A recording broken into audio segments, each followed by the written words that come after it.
தமிழக பாஜகவின் தலைவராக இருக்கும் நயினார் நாகேந்திரன் தமிழகம் முழுவதும் சுற்றுப்பயணம் செய்ய திட்டமிடப்பட்டு 17ஆம் தேதி சென்னையில் இருந்து அவரது பயணம் தொடங்கியுள்ளது.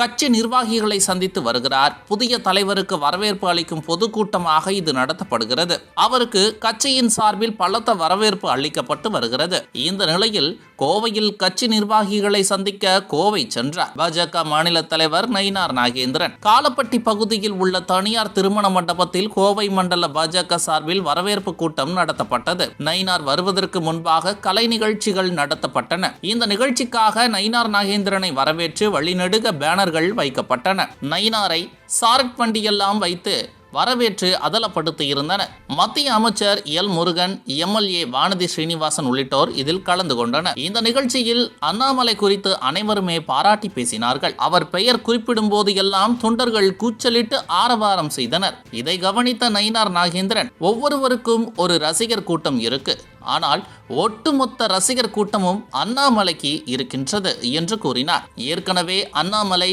பாஜகவின் சொத்து, அவரை யாரும் அசைக்க முடியாது. அண்ணாமலை என்னிடம் இனி என்னவெல்லாம் செய்ய வேண்டும் என பல்வேறு அறிவுரைகளை என்னிடம் கட்சி நிர்வாகிகளிடமும் பேசினார். அவர் நம்முடன் பயணிக்க வேண்டும் என்பதை விட நாம் அனைவரும் அவருடன் சேர்ந்து பயணிக்க வேண்டும் என்பதை நான் தெளிவாக சொல்லிக் கொள்கிறேன் என கூறியுள்ளார். மேலும் அண்ணா பல்கலை பாலியல் வன்கொடுமை மற்றும் கேரளாவில் இருந்து தமிழகத்தில் கொட்டப்பட்ட கழிவுகளை எடுத்துச் செல்ல போராட்டம் அறிவித்து அதை மீண்டும் கேரளாவிற்கே கொண்டு சென்ற விஷயம், அனைவருக்கும் சமக்கல்வி, தற்போது டாஸ்மாக் விவகாரம் என அனைத்து விஷயங்களிலும் அண்ணாமலை அரசுக்கு எதிராக செயல்பட்டு அவரின் கிராஃப்ட் உயர்ந்துள்ளது. இந்த நிகழ்ச்சியில் பேசிய நயினார் நாகேந்திரன், அமித்ஷா ஒரே நாளில் எல்லா வேலையையும் முடித்து விட்டார். அமித்ஷா, நான் அடிக்கடி தமிழகம் வருகிறேன், நான் பார்த்துக் கொள்கிறேன் என சொல்லியுள்ளார். அதனால் நாம் நம்முடைய பூத்களில் வேலைகளை பார்த்தால் போதும், அதிகமான சட்டமன்ற உறுப்பினர்களுடன் சட்டமன்றம் செல்வோம் என்றார். மேலும் தமிழகம் முழுவதும் பாஜக மேடைகளில் அண்ணாமலை குறித்து பேசினாலோ அண்ணாமலை பெயரை சொன்னாலோ விசில் சத்தம் பறக்கிறது. மேலும் அண்ணாமலைக்கு மிகப்பெரிய பொறுப்பை தேசிய தலைமை கொடுக்க உள்ளதால் திராவிட கட்சிகள் பதற்றமடைந்துள்ளது.